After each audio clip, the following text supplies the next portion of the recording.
Центриране на Янев. Насоченото бе към Галин Иванов. Свали той с глава и това е 1-0 в полза на Литекс. Голмайстор е Марсело Никасио, който в тази 6-та минута успява да изведе напред в резултата своите съотборници. От двамата близнаци и сега пък Галин Иванов надясно пуска към Христо Янев. Той центрира в наказателното поле. Отново Никасио с глава, този път обаче бразилецът не успя да...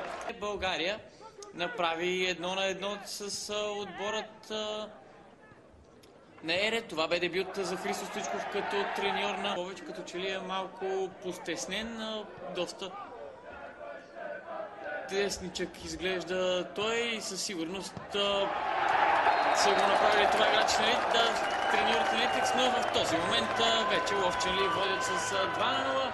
Второ попадение на Марсело Никасио, след като засече това центриране на Момчил Цветанов отляво. Марсело Никасио с страхотен голмайсторски усет.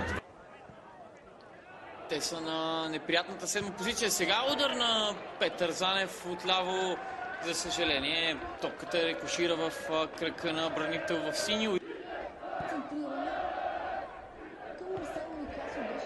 Половина и не оставят никакви шансове на Видима да стига до вратата. Сега да видим Марсело Никасио дали няма да направи резултата класически. Задържа топката Никасио и това е 3-0 в полза на Литекс. Минутата 87-ма. Марсело Никасио записва своя първи хет-трик в България в първия си матч като футболист в българското първенство. В момента Танас Димитров ще свири край на този двубой. Ето го и него. Литекс победи с